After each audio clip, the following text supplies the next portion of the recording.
Nós vamos continuar a leitura do livro Pecados Intocáveis, capítulo 13, parte 2, Descontrole. A segunda área em que os cristãos geralmente não exercem autocontrole é o temperamento. Alguns crentes são famosos por serem explosivos ou terem o pavio curto.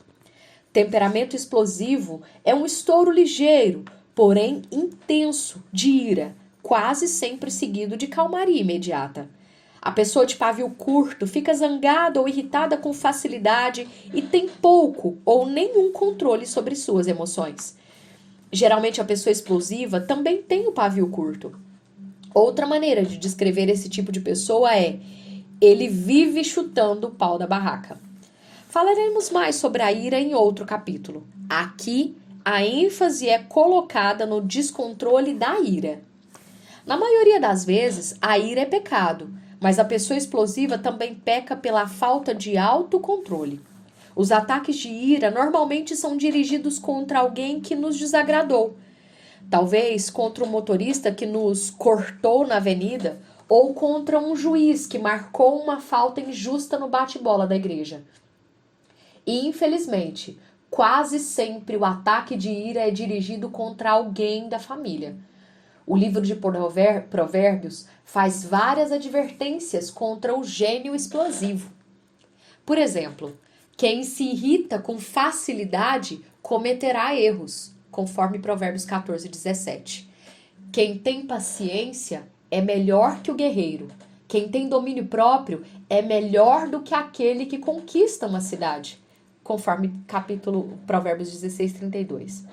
No Novo Testamento, Tiago nos admoesta a ser tardio para se irar, conforme Tiago 1:19. Lembre-se de que devemos guardar a palavra de Deus no coração para não pecarmos contra ele, conforme Salmo 119:11. Se memorizados, esses versículos de Provérbios e Tiago serão de grande ajuda para controlarmos nosso temperamento. A terceira área em que muitos crentes não exercem autocontrole é a financeira. Ouvi um palestrante respeitado afirmar que a família americana tem uma dívida média de $7.000 em cartões de crédito. Claro que, às vezes, uma pessoa ou família se vê obrigada a entrar em uma dívida assim por questão de emergência. Porém, o fato de $7.000 ser a média de dívida indica que o povo tem gastado mais do que ganha. Como nação, não temos exercido autocontrole financeiro.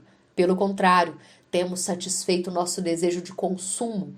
Roupas, aparelhos, eletrônicos de última geração, férias exóticas e uma multidão de outros bens e serviços que apelam aos nossos corações.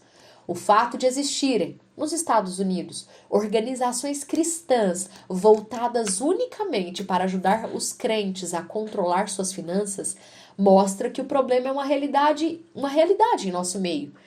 Essas organizações estão simplesmente ajudando as pessoas a exercerem o autocontrole. Contudo, não são apenas os endividados que se descontrolam nos gastos. Muita gente rica, inclusive cristã, satisfaz os desejos de seus corações.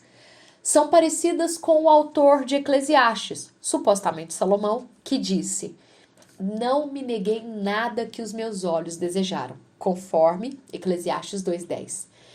Não é satisfazendo todos os desejos do coração, mesmo podendo e sobrando, que conquistamos o autocontrole, que é fruto do Espírito. Mais sobre o assunto no capítulo 20.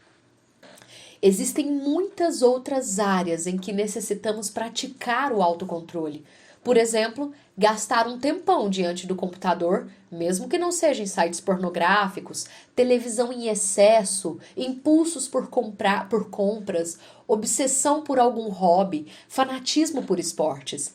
Em geral, os homens precisam de muito autocontrole em relação aos olhos e pensamentos, particularmente numa época de roupas femininas cada vez mais diminutas e transparentes.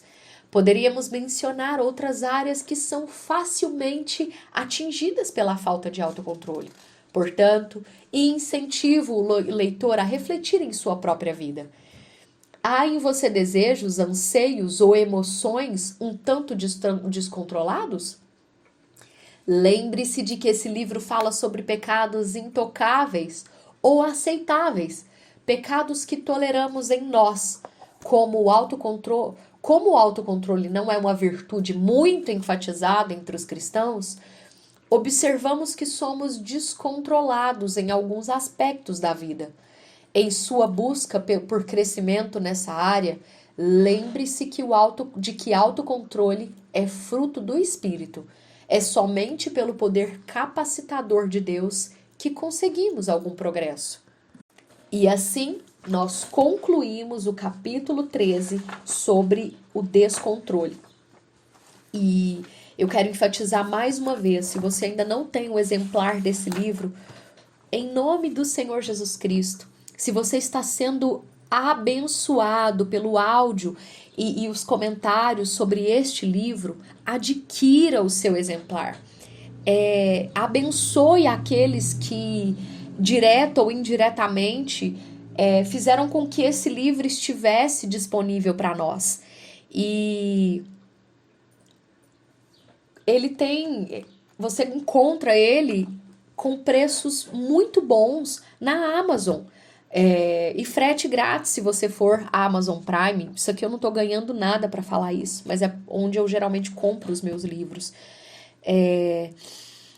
E que nós possamos, e sobre o capítulo, que nós possamos depender do poder capacitador, que nós possamos em cada capítulo que nós temos falado, em cada pecado sutil que nós temos mencionado, que nós possamos tirar um tempo para refletir até que ponto esse pecado existe em nossas vidas e clamar ao Senhor que nos ajude a lutar, tomar consciência e abandonar para a glória dele.